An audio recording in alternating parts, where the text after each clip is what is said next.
Hi everyone, I'm Isabella and I'm an education specialist on Etsy's community team. Today, we're talking about your payment account. Your payment account is where you can manage your Etsy shop finances. In this video, we'll go over some of the numbers you may see in your payment account, such as your amount due, what's available for deposit, and your current balance. To get started, let's head over to the Finances section of your Shop Manager and click into the payment account. Your payment account gives you an overview of all the different aspects of your shop's finances, so you can understand everything in a glance. Let's start with your recent activity and current balance. The Recent Activity section shows your shop's latest financial activity. Each row is either a credit, like money you've made from a sale, or a debit, your Etsy fees. These totals are added together to calculate your current balance. Your current balance is a running total of these activities and may fluctuate frequently throughout the day, depending on what's happening in your shop. Your current balance may not match your amount due or available funds for deposit. We'll explain why in a little bit. FYI, your payment account provides a snapshot of your recent activity, up to 30 rows. If you want to see even more, just click into your monthly statement at the bottom of your payment account. You can also download a CSV file of your monthly statement for your files. Now, let's take a look at the Amount Due section. On Etsy, we subtract Etsy fees from the money you make from your sales. In this section, you'll see a balance due if you have Etsy fees from a previous month that weren't covered by your sales.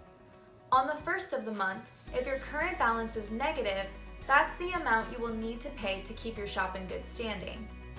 For example, if you had $57.20 of fees this month and made $33 in sales, you'd see an amount due of the $24.20 on the first of the next month.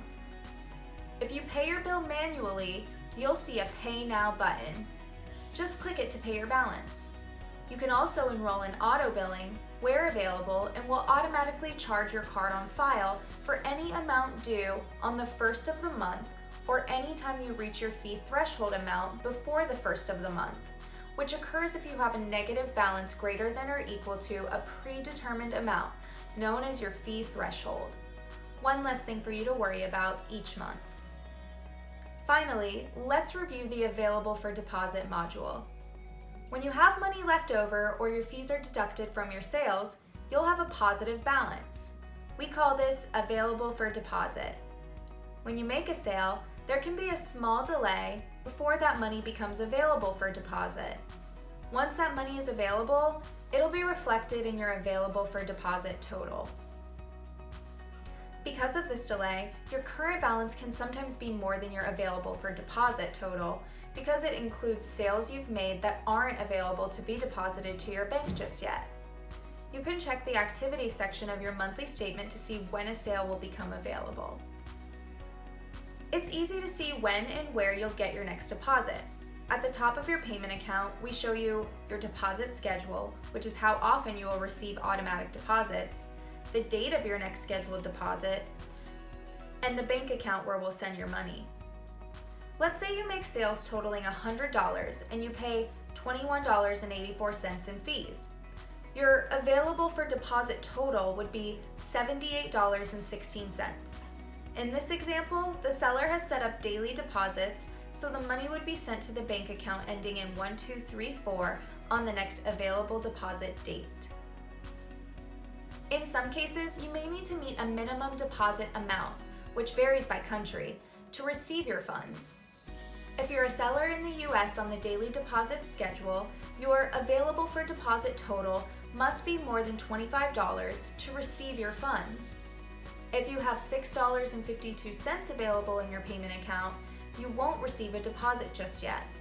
However, you can schedule an earlier deposit to send the funds to your bank account on the next available deposit date. In some countries, you may meet a deposit minimum before you can get a deposit, and there may be a fee for deposits under a certain amount. We'll deduct this fee and any applicable tax from your balance when the money is sent to your bank account. In this case, you'll see a message in your payment account letting you know if you'll be charged for this fee or if you haven't met the deposit minimum. For example, if you're a seller located in Turkey, the fee to get a deposit at or under 600 lira is 42 lira. So, if you have 93 lira and 14 kuras in your payment account, your available for deposit will show 51 lira and 14 kuras, your total minus the deposit fee. And don't forget, you must have a valid credit or debit card on file to receive your deposit. If your card expired, you can add a new one by clicking Update on your Amount Due module. We hope this helps answer some of your questions about the payment account. Check out our Help Center for more information about the payment account, fees and taxes for selling on Etsy, or receiving funds to your bank account. We've linked to articles from our Help Center on all of these topics in the video description below. If you have any additional questions for us, please don't hesitate to reach out to Etsy support. Thanks for watching.